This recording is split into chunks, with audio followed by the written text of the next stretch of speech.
ನಾನು ಷಣ್ಮುಖಟ್ಟ.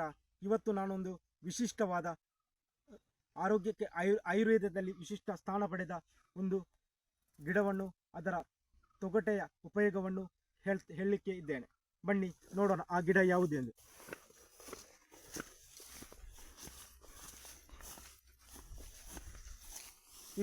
ಇದನ್ನು ಬಂದನಾರ್ ಗಿಡ ಎಂದು ತುಳುವಿನಲ್ಲಿ ಕರೆಯುತ್ತಾರೆ. ಇದನ್ನು ಮಕ್ಕಳಿಗೆ ತಾಯಿಯ ಎದೆಹಾಳಿನಿಂದ ಕೊರತೆಯನ್ನು ಅನುಭವಿಸುತ್ತಿರುವ ಮಕ್ಕಳಿಗೆ ಇದರ ತೊಗಟೆಯ ಕಷಾಯವನ್ನು ಎದೆಹಾಲಿನ ರೂಪದಲ್ಲಿ ಕೊಡುತ್ತಾರೆ. ಮಕ್ಕಳು ಇದರ ಕಷಾಯವನ್ನು ಕುಡಿದರೆ ಆರೋಗ್ಯಕ್ಕೆ ಪೂರಕವಾಗಿ ಬೆಳೆಯುತ್ತಾರೆ. ಇದು ತುಳುನಾಡಿನಲ್ಲಿ ಬೆಳೆಯುವ ಬಂದನಾರ್ ಗಿಡದ ತೊಗಟೆಯ. ನಾನಿವತ್ತು ಬಂದನಾರ್ ತೊಗಟೆಯಿಂದ ಹೇಗೆ ಕಷಾಯವನ್ನು ಮಾಡಬಹುದಂತ ತೋರಿಸ್ತಾ ಇದ್ದೇನೆ. ಈ ತೊಗಟೆಗಳನ್ನು ನಾನು ಬಂದನಾರ್ ಗಿಡದಿಂದ ಸಂಗ್ರಹಿಸಿ ತಂದಿದ್ದೇನೆ. ಇದನ್ನು ಹೇಗೆ ಇನ್ನು ಕಷಾಯ ಮಾಡ್ಬೋದಂತ ಈಗ ತೋರಿಸ್ತಾ ಇದ್ದೇನೆ. ಫಸ್ಟ್ ಈ ತೊಗಟೆಯನ್ನು, ಇಂಥ ತೊಗಟೆಯನ್ನು ತಗೊಳ್ಬೇಕು. ಇದರ ಮೇಲಿನ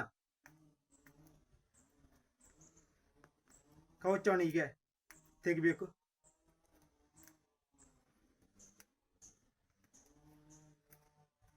ಇದೊಂದು ಕವಚ ಇರುತ್ತೆ. ಈ ಕವಚವನ್ನು ತೆಗಿಬೇಕು. ಕವಚ ತೆಗೆದ ನಂತರ ಒಳಗಡೆ ಒಂದು ಬಿಳಿ ಬಣ್ಣದ ನಾರು ಸಿಗುತ್ತೆ. ಇದೇ ಬಂದನಾರ್. ನಾರಿನ ಕಾರಣಕ್ಕೆ ಇದಕ್ಕೆ ಬಂದನಾರ್ ಎಂದ ಹೆಸರು ಬಂದಿರಬಹುದು.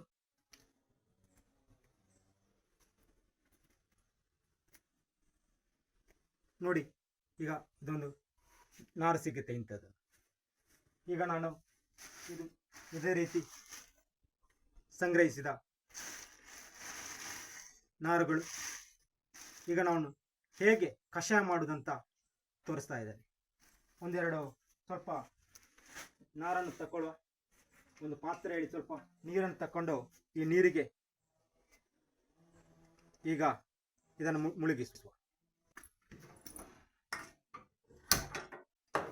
ಇದೊಂದು 15 ನಿಮಿಷ ಕುದಿಬೇಕು.